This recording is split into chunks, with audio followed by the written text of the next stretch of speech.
Welcome to Lynn Cullen Live, talk radio without the static. Email your questions and comments to lynn at pghcitypaper.com.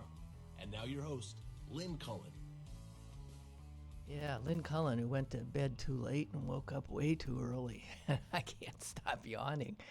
Hello, how are you? I'm trying to wake up. It's May 3rd. And this is the last day I'll be spending with you for a week, taking next week off, going on a little bit of a road trip with a friend and my dog, and looking forward to just slowing down and getting away. On the way in, I was listening to some news, and I heard a word I'm hearing a lot lately. I'm hearing it from the hearings, congressional hearings. I'm hearing it from witnesses and questioners, and I'm seeing it in print. And it's a word that as I'm hearing it, I don't necessarily quite understand how they're using it. And I thought I would throw it out here to you, see if anybody else is having the same kind of disconnect from what I always thought of as the word. Okay, the word is predicate. And my sense of predicate or predicate, right? It's one of those words that can be a noun, it can be a verb, it can be this, it can be that. It's clearly something that lawyers like to say, because I think most of the people I'm hearing it from are lawyers. And what is that predicated upon? And was the predicate? I mean, they go from noun to verb to noun, and I'm, what? My first sense of predicate is, from early grammar lessons in elementary school. Every sentence has a subject and a predicate, right? That's what I knew. So predicate to me means a verb or an action. Yeah, something that's describing an action. But I'm hearing it in such strange ways that I can't quite, it sounds dissonant to me. And then, of course, predicating something, well, that was predicated on the idea that blah, blah, blah, it would mean based on, right? Predicate. But it just seems like neither of those really are working in the way the context I'm hearing it. Anyway, it's just a little thing that's driving me a little crazy. That's all, little things. Predicate. You don't hear a word for a million years, and all of a sudden, every 5 seconds, you hear it.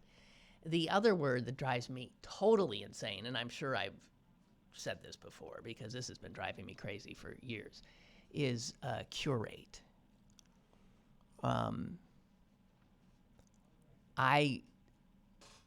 That was a word you never heard. And when you did hear it, it was about an art exhibit, right? The exhibit was curated by, meaning somebody chose the pieces in it. So my sense of curate is choose, like an expert choosing. And now you can't get through 24 hours if you're tuned into any source without somebody, and it's usually advertisers are in love with this word now. So everything is now curated. It's lost all meaning. I can't. And then you start to think of what was the word we used to use before everyone started using curate. I think it was chosen. And we've chosen these lovely accoutrements. We've curated. It drives me nuts.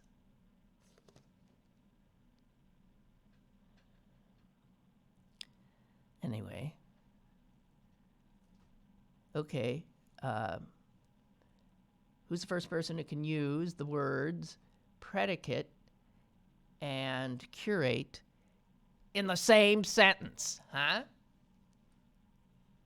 Bring it at me. Come on. predicate and curate in the same sentence.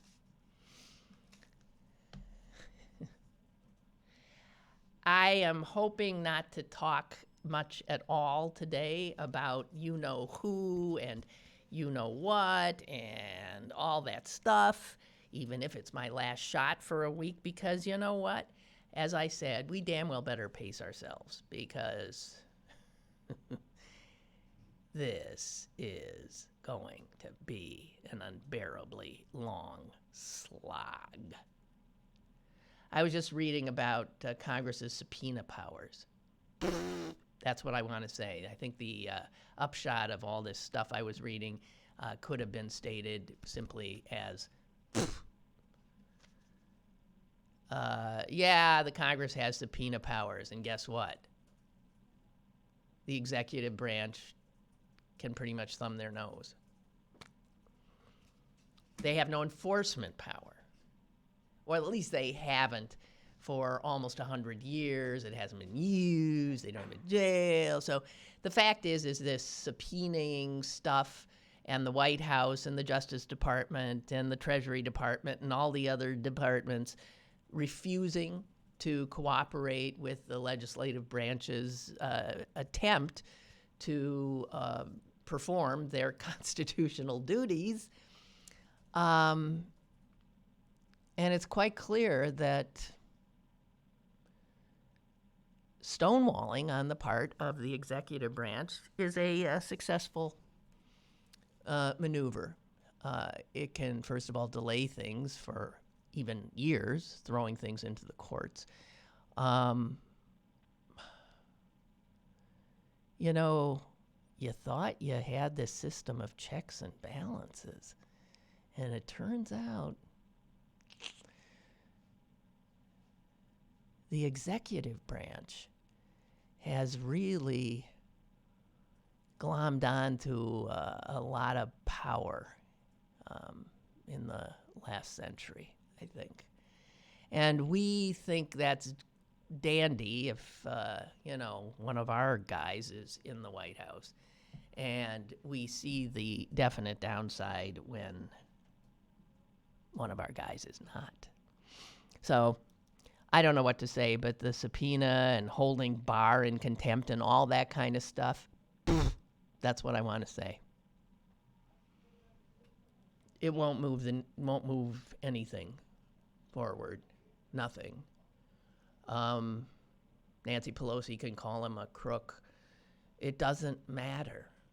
He still isn't going to cooperate.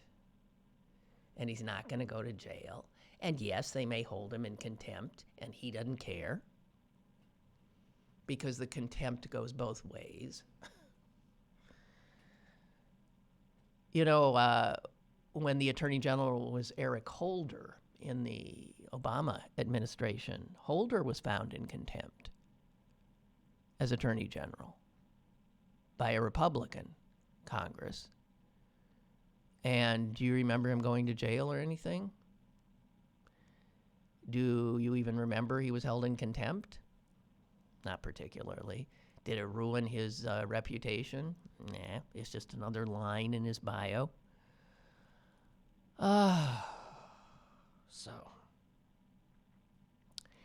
Yeah. Predicated on what I was reading about the diminishing powers of the Congress, I don't have a lot of hope here. I think the people who keep saying, look, you're going to have to wait till the election, are in fact right. Oh, wait. Milton took a shot at the predicate and curate? I bet. Okay, here's his sentence. Well, you thought you were writing predicated, but you wrote predicted. Or maybe okay, here, I'll see it as predicate. Predicated on the knowledge that this predicated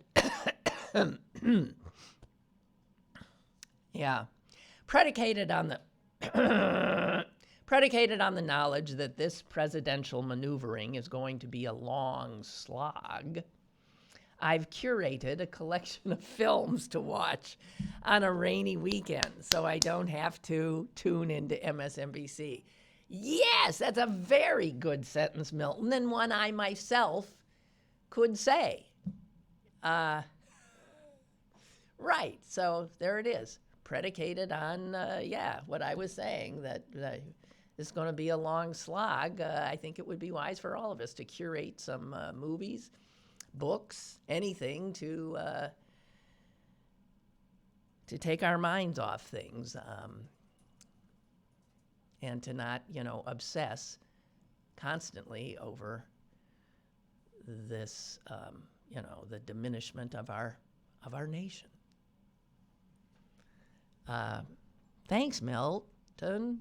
I always want to call you Milt, but I'm not sure I'm supposed to. Does people call you Milt?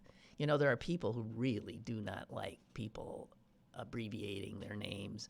And a lot of people do abbreviate people's names before, they're introduced to somebody as Richard, and they say, "Hey, Dick, nice to meet you." Sorry. First of all, he might like to be called Richard. He even might be called Rich or Rick. So who's the dick is what I want to say when you just immediately decide to create the nickname yourself. We have a caller, apparently. Go ahead, please.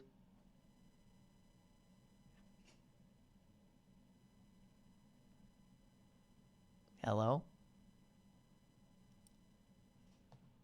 Okay, it's okay with me.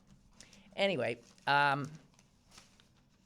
want to, the subject I want to bring up is not, everything's political, huh?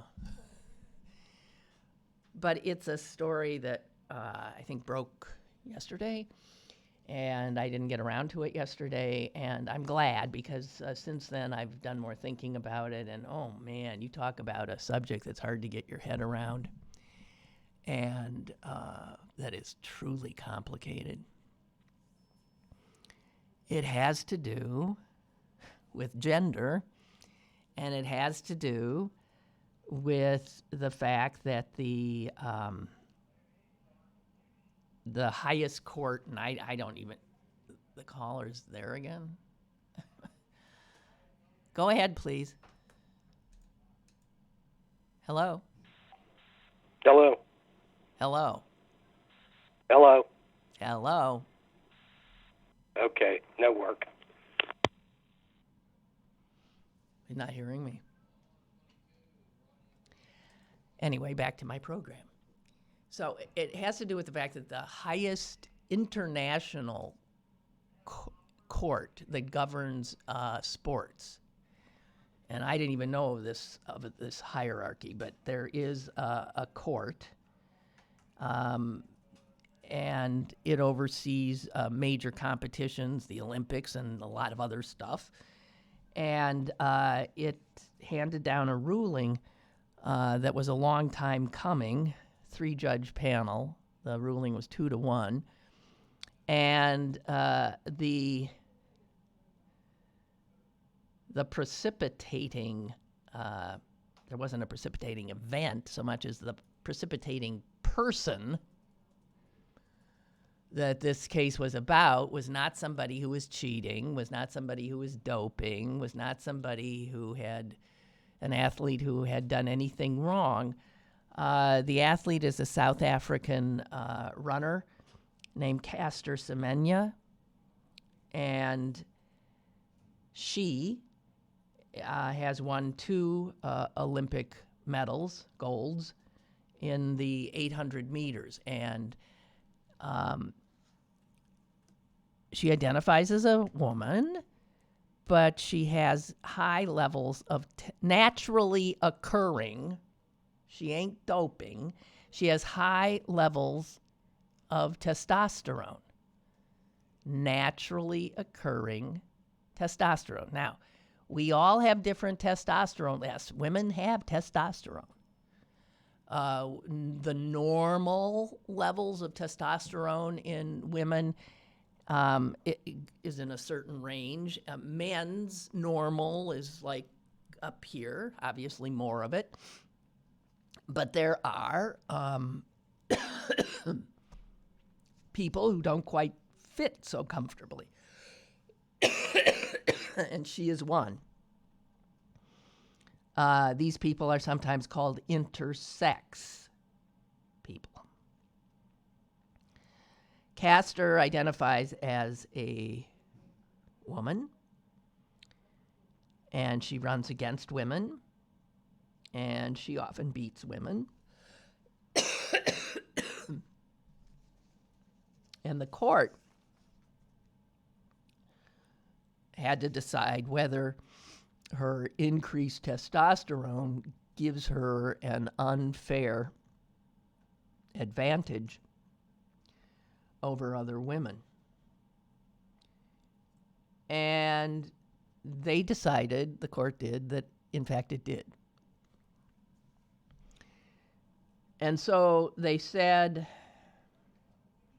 that if she wants to compete and continue to compete against women, she has to take a drug that will suppress her naturally occurring testosterone.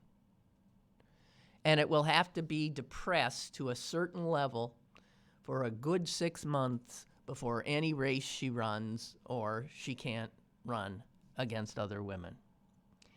And the court said that, yes, this is discriminatory against her and others maybe like her, but it is a, here's a quote, necessary, reasonable, and proportionate means of achieving track and field's goal of preserving the integrity of female competition.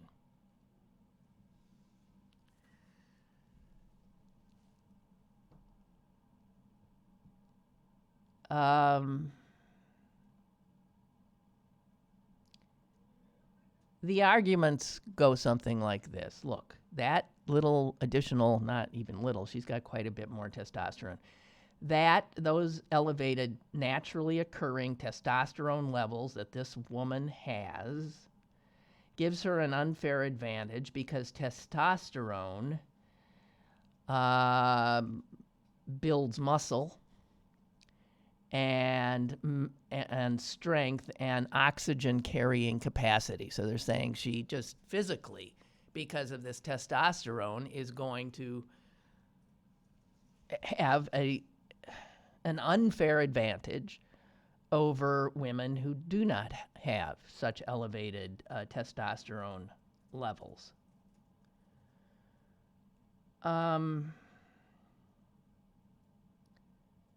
Her lawyers said this. I mean, this is such a, you talk about a human rights issue. This is a human rights issue. Granted, it doesn't impact the majority of people. You know, as is often the case, it's a minority of people, and in this case, probably a pretty small minority. But for her, who is a woman who happens to have higher levels of testosterone, this is telling her that she has to literally suppress a naturally occurring hormone in her body. And who knows what the consequences to her body of, taking pills to suppress her testosterone. What else does that do? It'll throw her body way out of whack. Her lawyers said that Caster Semenya's unique genetic gift should be celebrated, not regulated. But on the other side, they say, look, we're talking about races that can be won based on 1/100th of a second. That's how close this stuff is. And women like her will overwhelm women with normal, I was going to just say normal women with normal testosterone levels.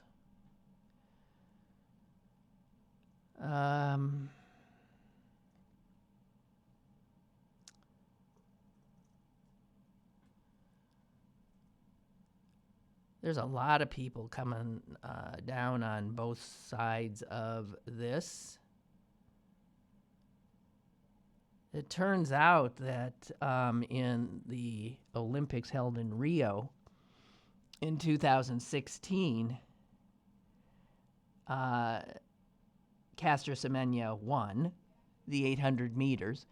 The woman who came in second, a woman from Burundi,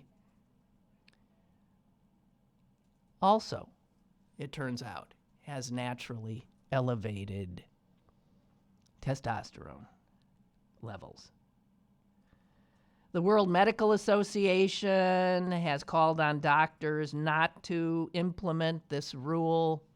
They say it is, well, they say we have strong reservations about its ethical validity.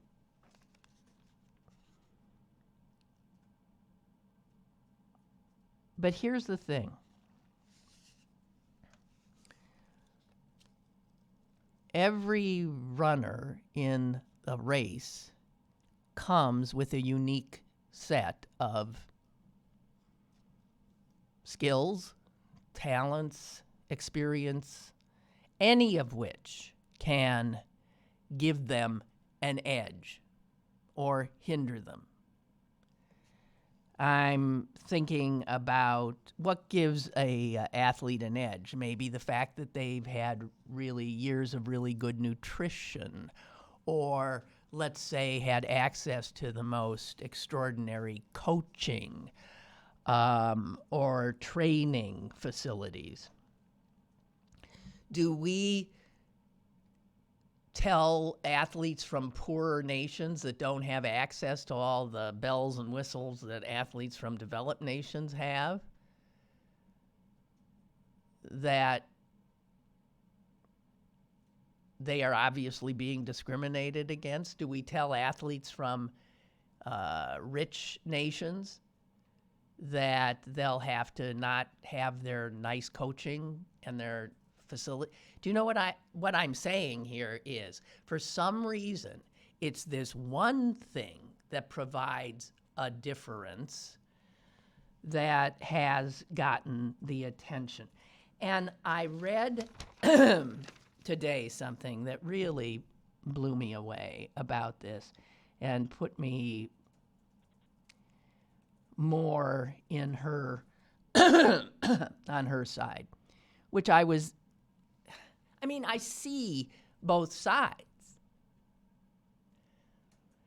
But I was thinking when I read about this yesterday about Michael Phelps.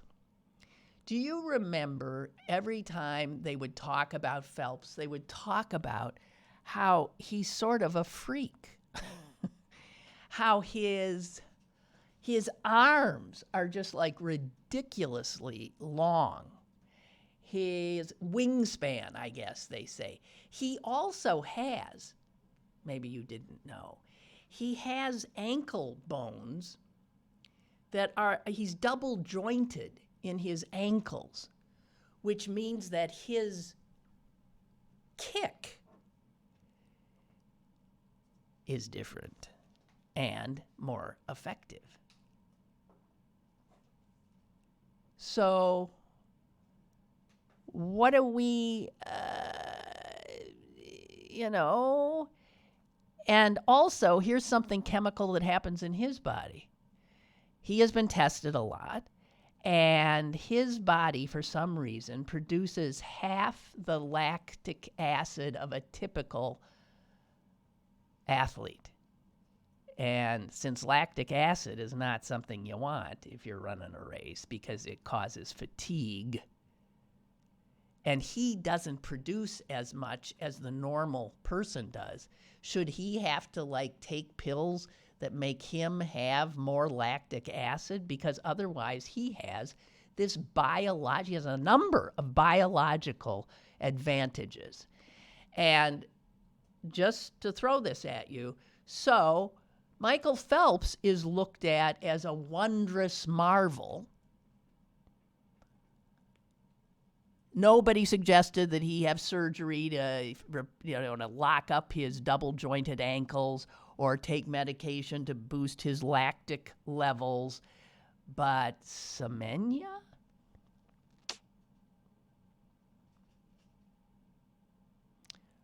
Her naturally occurring differences, which, yes, give her an advantage, just like Phelps has created court cases and now this ruling. We've got a number of calls. Let's see if we can do this. I don't know if something's going on or not. Hello, caller. Hey, Lynn, it's Mike in D.C. Hi, Mike. Yeah, you just made my point that say she was 6'7" and her legs were 5 feet tall, taller than some of the other runners. Yeah. Would she then have to start later, or could she not run because of her advantage to her her DNA just made her taller? Right. Like, this is the luck of the draw, and she got a good cards, and now you're telling her she can't play them. Exactly. Hey, stop and think of all the kids who were great basketball players in middle school and just needed that growth spurt, and it never came, right? Well, sports cruelly weeds people out because certain physical characteristics are valued in these sports. Give an advantage. Tall is an advantage in basketball. Muscle strength. I don't. Yeah, and yet it's the same. It's the same in dance. If you have the body, right, then you get further along. Right. It's How just about the luck of the draw. How about gymnasts? Yeah, you get too big. Yeah. You get too tall. Have you ever seen a 6-foot gymnast? No. Or ice skaters.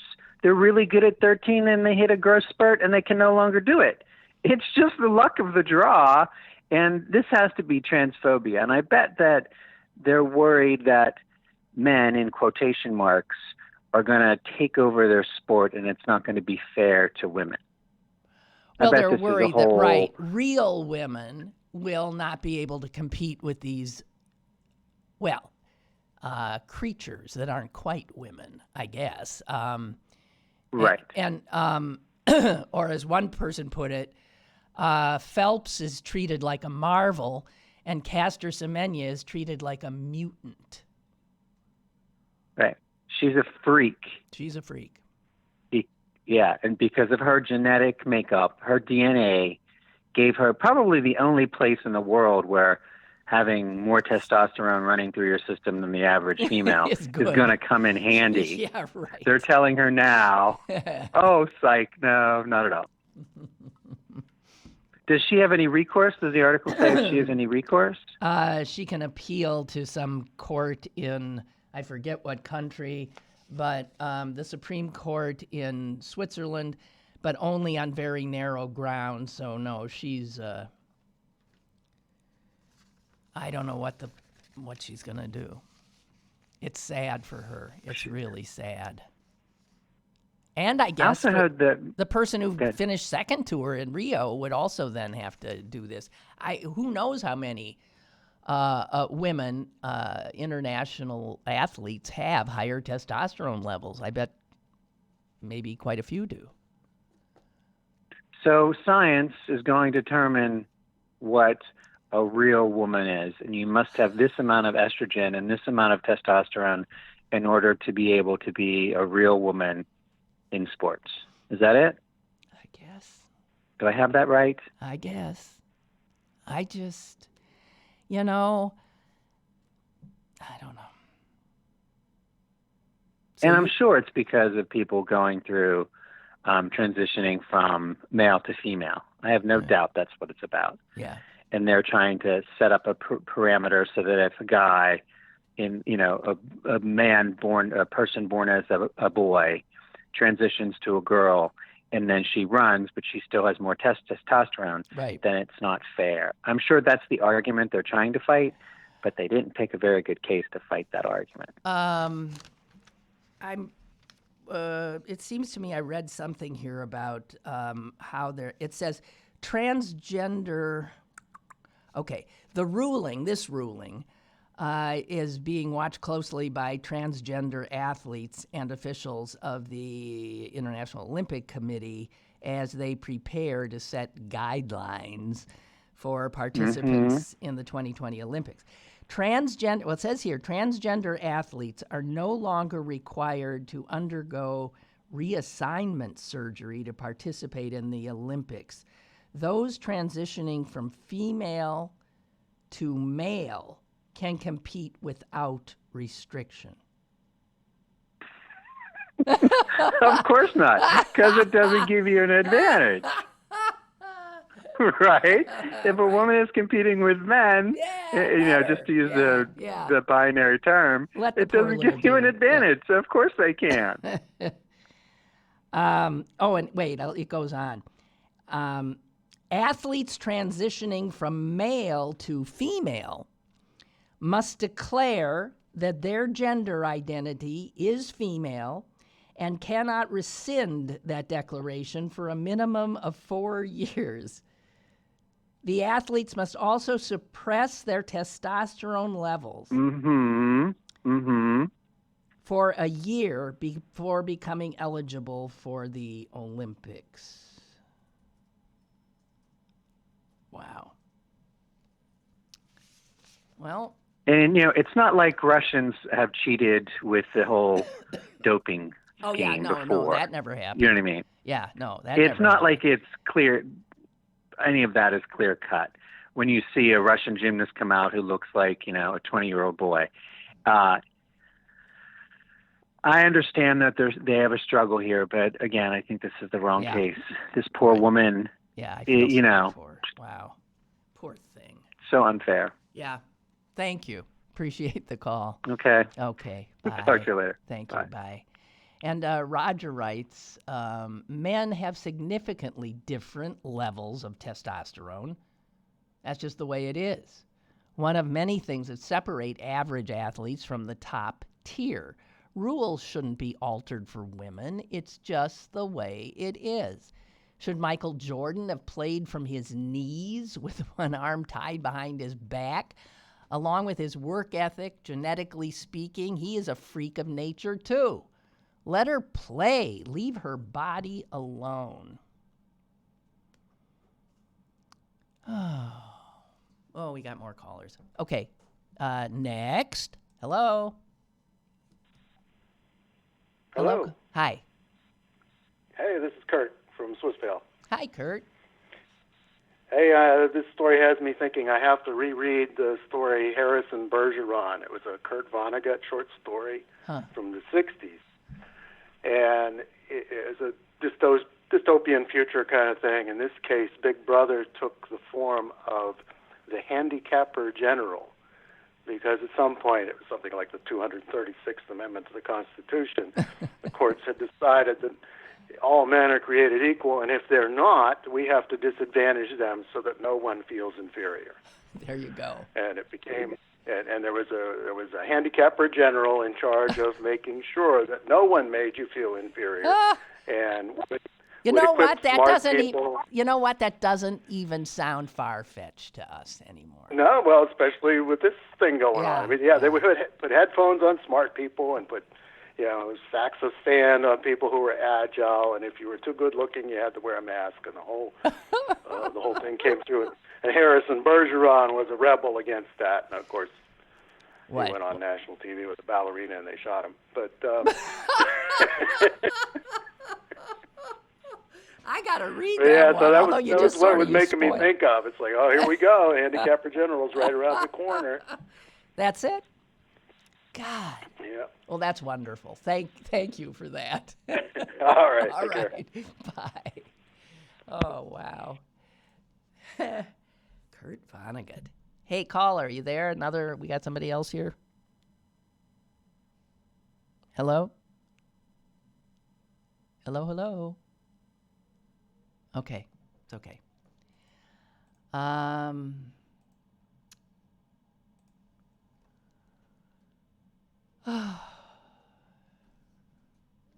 Milton has written back that I can call him whatever I damn well please.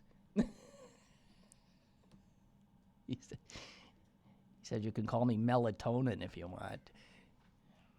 No, I'm not going to. Okay, Milt. Well, I don't know. Do your friends call you Milt? I feel like you're a friend. Okay, so, well, that... God. What a crazy world. Bill writes, I recently read that between 1 in 1,500 to 2,000 babies are born intersex. Yeah, it is not that. You know, that's pretty... That means there's a ton of people. 1 in 1,000, 1 in 2,000, that's a ton of humanity that doesn't fit neatly into, oh, I'm sorry, you're a girl. You're supposed to have only this level of that hormone. Only this level of that hormone. You know, Phelps, maybe the greatest swimmer ever, was in part the greatest swimmer ever because of his biological anomalies. I'm betting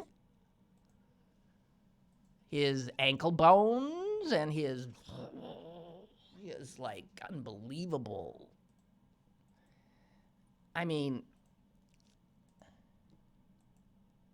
are there swimmers that have like webbed feet? I'm serious. Are they supposed to then have certain... Because people do. There are people that have web feet. Just saying. Yeah, so intersex. Boy. Or girl. It's... I don't know. We all are pretty dang confused these days, aren't we? We're going to try this caller again. Caller, go ahead, please. Hey, Lynn, good morning. Hi. Can you hear me? Mm-hmm. All right. So, if I understand the story correctly, the female athlete Semenya, my apologies, Semenya. Am I pronouncing her last name correctly? I don't know if I'm pronouncing it right myself. I don't know. But there's no suspicion. The IFBB does not suspect that she has been using performance-enhancing drugs of any sort. No.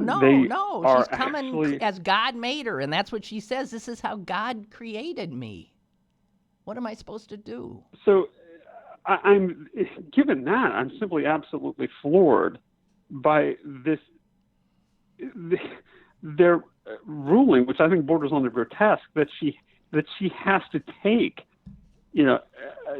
undergo some exogenous drug therapy to actually, lower her body's natural production of testosterone. I mean, that's absurd that she has to negate a particular genetic advantage she has in order to compete. I don't think I'm glad this ruling is getting publicized because I think it's going to force the committee to reverse themselves. I don't know about that. I don't know. So here's another quote from some professor whose area this is, and she says, in sports, distinguishing people on the basis of their biology actually matters a lot. It matters because if we failed to do it, we will lose the capacity to isolate the best females on the planet. We would never see a female body on the podium. Well, I would agree that, I would agree that male to female, and this is a sensitive subject, and it's not without nuance. I would agree that it's tough. Male to female athletes, at least those who went through a male puberty, and have an adulthood of male testosterone production, which also affects bone density, for example, and the number of fast-twitch muscle fibers. Right. It likely, while of course they should be respected as, I think you should be accepted as female in terms of their gender identity, and obviously should be afforded, equal rights to everyone else. I do see the justification in prohibiting them from competing against, those born biologically female, cis females, because even in terms of, I can compare it to a situation with male athletes.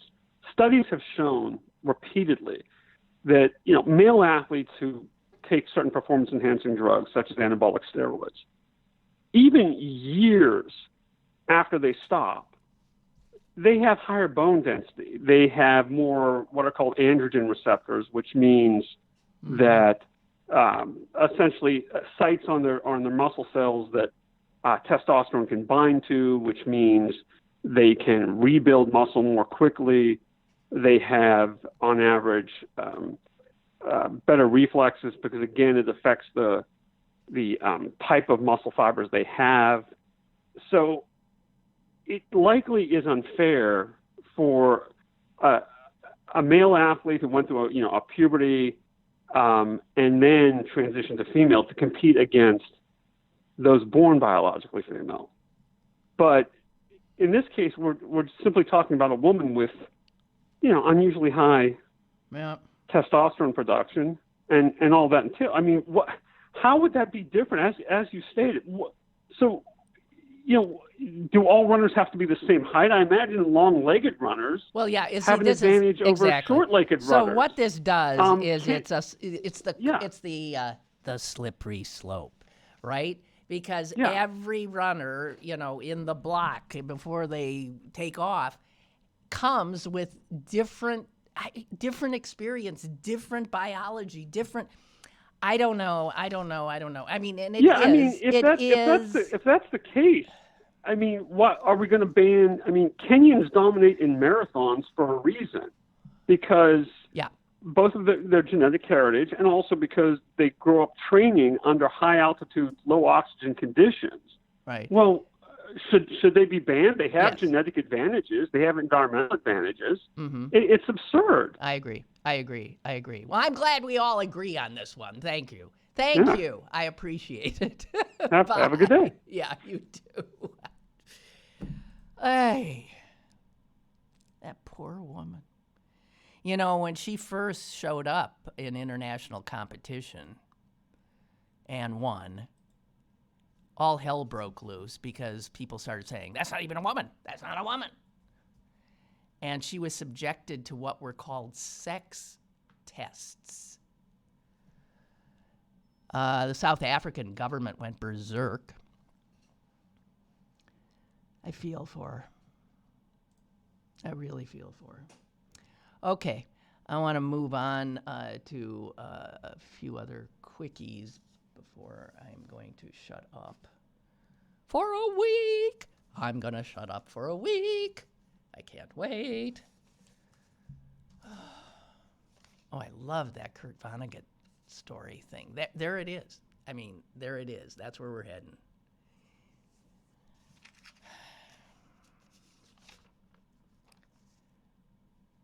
So, you know how I freak out about, artificial intelligence and all this, the surveillance state we're living in now. I realize now when I go to like a automatic teller machine, getting some money out, I know I'm on camera. I sometimes wave. I actually feel self-conscious. I know I'm being looked at.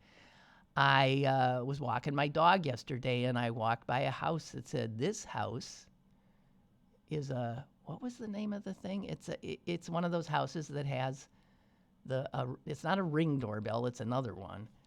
And it means that you're surveilled, actually, because they have cameras. You are surveilled. They're recording all the time. And I realized as I walked by with my dog that if for some reason somebody needed, if I needed an alibi or something, I might have, well, let's see. I was walking my dog on Elysian Street. And so now all these houses, every few houses, there's a camera on houses, there's a camera on all businesses, there's cameras on intersections, there's GPSs on our cars, so in the hands of a government that really wants to keep track of you, and this is what we're seeing in China,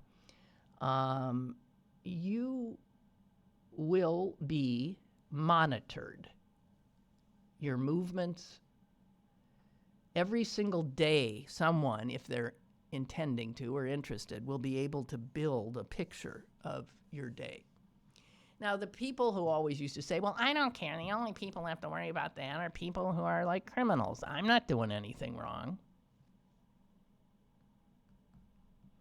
So you don't have a problem with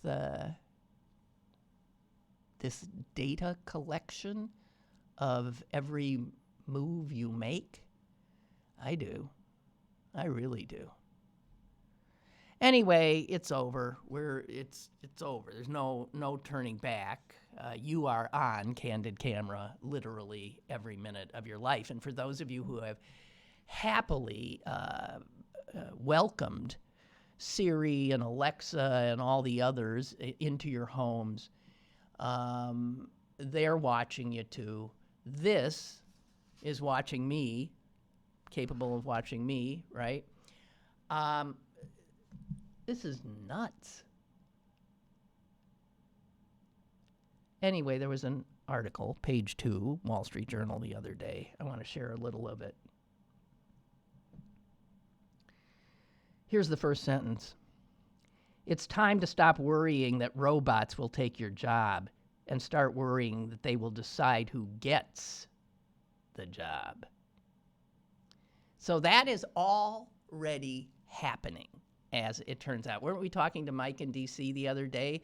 And he said that, when you're looking for jobs now, you're dealing not with a human being across a table or even on a telephone. It turns out you're going to be dealing, most people, especially lower paying jobs, you're going to be dealing with a computer, with a robot, with artificial intelligence. And when you get the job, you will be followed, your work, constantly observed and tallied. If you, God forbid, work in an Amazon fulfillment center, that would be a warehouse. If you're one of the people who's running around in these huge warehouses trying to collect things that, John Doe in Poughkeepsie has ordered, you are monitored every inch of the way. You are literally, Amazon system tracks each individual in its employ, every bit of every person's productivity. This is all governed by software and algorithms. Yeah, you work for Amazon, you're going to be tracked. Your productivity, how much you should be doing in a certain length of time, all of that is noted throughout your workday. If you start falling short, alarms go off, red flags pop up, and employees are fired when they underperform, and all of that can literally happen without any human being getting involved. So the artificial intelligence is monitoring. I'm not sure if these people are having to wear something that is being monitored or if it's just the system of, cameras able to log it. I don't know. But the robot supervisor actually tracks and rates every worker and catalogs their productivity, generates warnings if they're not keeping up, and terminates an employee without input from a human supervisor.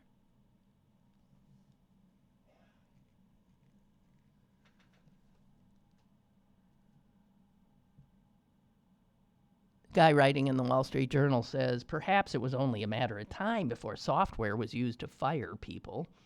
After all, it already screens resumes, recommends job applicants, schedules shifts and assigns projects, and in the workplace, sophisticated technology to track worker productivity on a minute-by-minute basis. No, or even a second-by-second basis is already incredibly pervasive.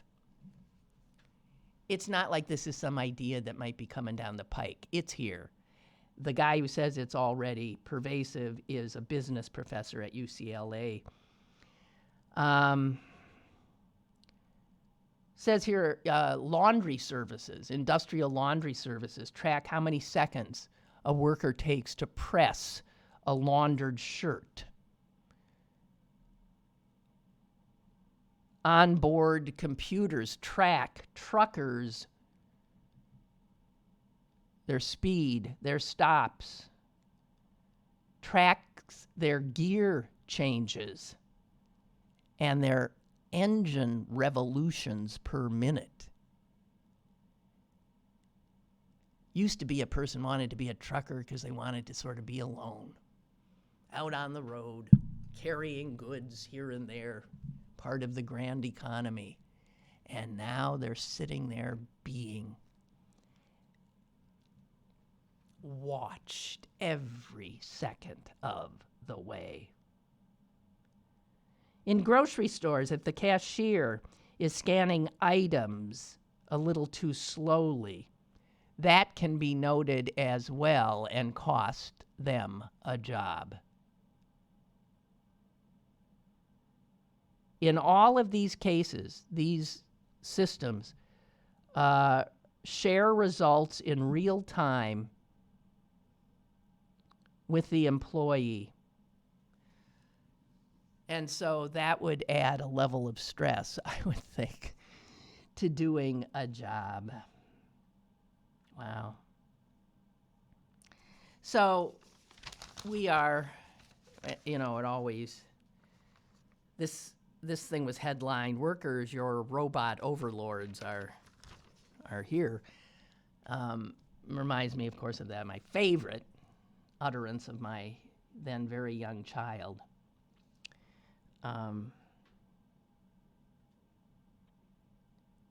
I don't remember how old he was, but he was young, maybe about 7, 8.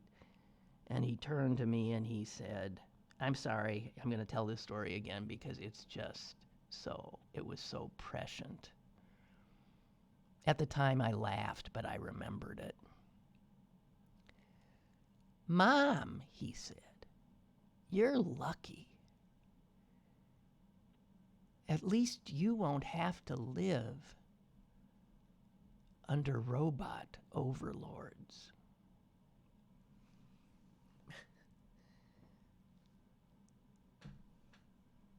And he was right.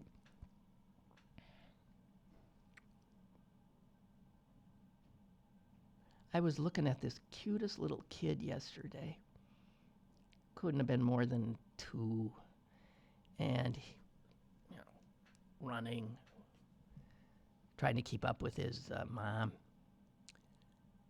And I'm looking at that little kid, and I have to admit, I thought, oh, you poor child. You're going to have to live under robot overlords. Bree, that's what I thought. Bree has written that at Amazon, these employees are wearing a wristband. Yeah, Can you imagine? Like, well, why not? Let's just put shackles on them, okay? It's a different kind of shackle. It's a different kind of way of controlling an employee. And the dehumanization of that employee's experience from getting the job from a robot to working under a robot to perhaps being terminated by a robot. This is what American flesh and blood workers are increasingly having to deal with. Oh my God. You're right, Bree. I did read that. Some companies in Sweden are implanting chips under the skin of some workers. My understanding with that, though, is that's on a volunteer basis. I mean, and it's so, you can have a chip. Yeah, we'll put it in right about here. And that means that you can get into doors that are locked just by going like this. It's, you know, what they do is they make it, hey, if you get this chip, you know, you'll have more access. You won't have to fumble around for cards or keys or codes or this and that. So they make it like, this is a wonderful convenience for you.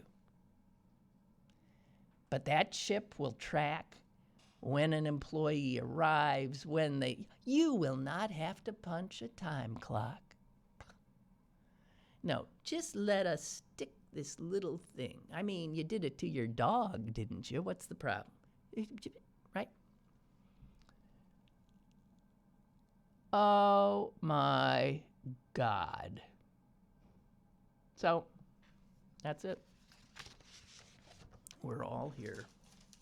And we're all on camera.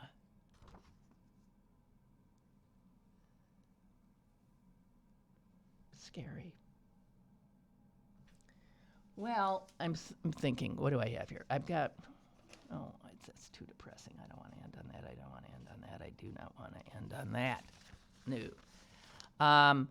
Is another good news? Remember I told you that this middleman drug distributor got convicted in New York the other day. This is a guy who was a high flyer, 1%er, and he was convicted of essentially being a drug dealer because he was shipping opioids to pharmacies so far and beyond what any normal shipment should be, knowing full well they were just feeding a whole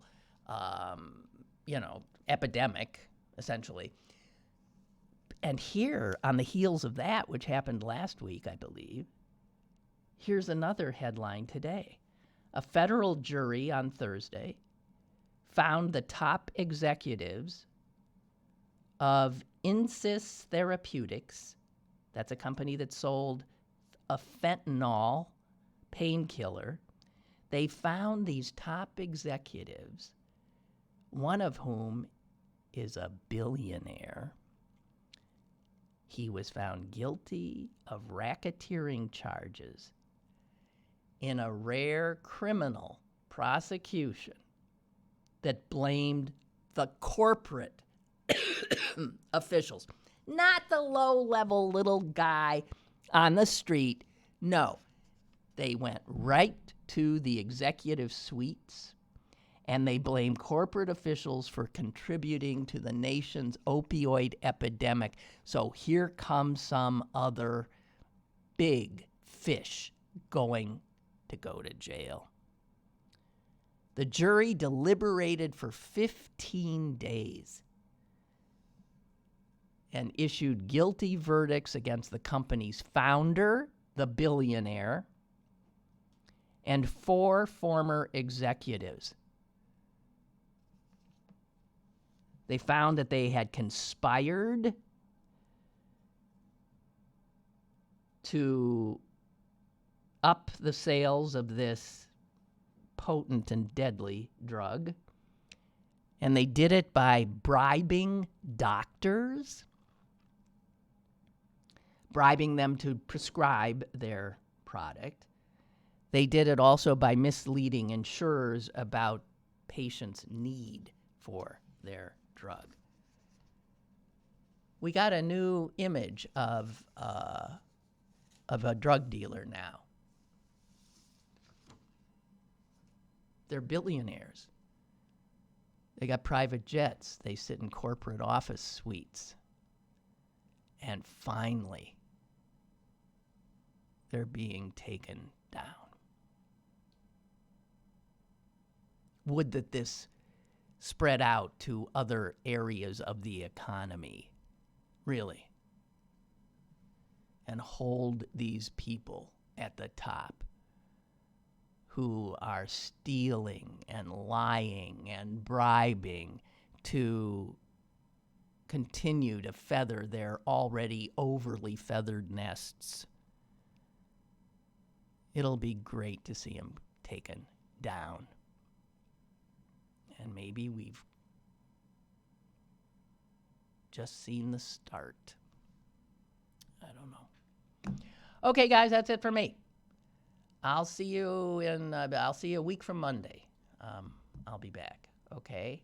Have a great week and enjoy the spring. Toodaloo.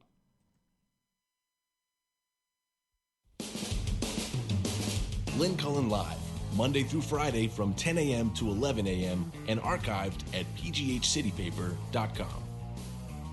The opinions expressed on Lynn Cullen Live are those of the host and do not necessarily reflect the viewpoints of Pittsburgh City Paper or its advertisers.